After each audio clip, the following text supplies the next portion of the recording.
The cold wind sliced through the deserted streets of New York as Zoe Fuller pulled her leather jacket tighter around her slender frame.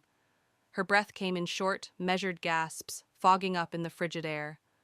Behind her, the echoes of her own hurried footsteps reminded her that she was being followed. Again. She glanced over her shoulder. Blaine Dexter was nowhere in sight, but she knew better. He never lost track of her, not after everything they had been through, not after what happened that night, the night when Wolverine tore their world apart. A love that should have died. Zoe had sworn she would never see Blaine again. Too much blood had been spilled.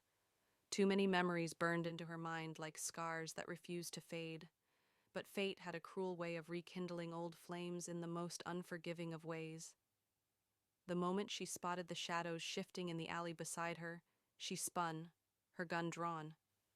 But before she could fire, a strong hand gripped her wrist, twisting it just enough to make her drop the weapon. Still too predictable, Zoe, came the deep, husky voice she once knew so well. Blaine, his blue eyes, still as piercing as ever, locked onto hers. They held no warmth, no nostalgia, just the hardened gaze of a man who had been through hell and back. "Let me go," Zoe hissed, trying to wrench herself free. "Not a chance," Blaine said, stepping closer. "Wolverine's back, and this time, he's after you. A monster returns." Zoe's heart clenched at the name.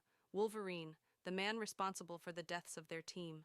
The man who had turned Blaine into the cold-blooded assassin he was now. The man who had taken everything from her. "He's dead," she whispered, her voice uncertain. "Not even close," Blaine countered. "He's hunting down every survivor from our past. And you're next." She wanted to scream, to deny it, but she knew Blaine wouldn't have come back unless it was true. "Then we end this," Zoe said, lifting her chin.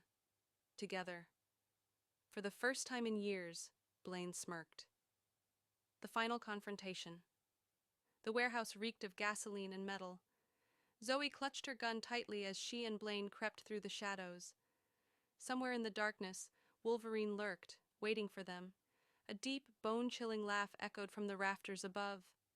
"Ah, the lovers reunite." Wolverine's voice was laced with venom. "And here I thought you had forgotten about me." A flash of silver came hurtling toward them.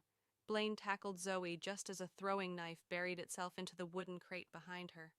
Zoe rolled away, her gun firing in the direction of the attack, but Wolverine was fast, inhumanly fast. He appeared behind them, his blade glinting under the dim lights. Blaine met him head-on. The fight was brutal, every blow landing with sickening force. Blood splattered across the cold concrete floor as Blaine and Wolverine exchanged strikes. Zoe aimed for Wolverine's legs, firing off 2 precise shots, but he dodged at the last second, the bullets embedding into the floor with a dull thud. "You never were a good shot," Wolverine sneered. Zoe's lips curled. "I wasn't aiming for you." Blaine took advantage of the moment, twisting Wolverine's arm and forcing the blade from his grip. With a swift motion, he drove the knife into Wolverine's chest, twisting it until the villain let out a guttural gasp. For a moment, everything was still. Then Wolverine collapsed, his body lifeless. Love amongst the ruins. The silence was deafening. Blaine panted, blood dripping from his brow, his knuckles raw from the fight. Zoe stared at him, memories of their past washing over her. "We did it," she whispered, stepping closer. "Together." Blaine let out a rough chuckle, shaking his head. "I never stopped fighting for you, Zoe, even when you walked away." Tears welled in her eyes, but she refused to let them fall. "And I never stopped loving you." Without hesitation, Blaine pulled her into his arms, crushing his lips against hers. It was raw, desperate, and filled with every emotion they had suppressed for years. The war was over, but their story was just beginning. This was just a taste of rekindled heartache, a story of love, betrayal, and redemption. If you loved it, don't forget to like, share, and subscribe to Instabroadcast. More thrilling stories coming your way soon.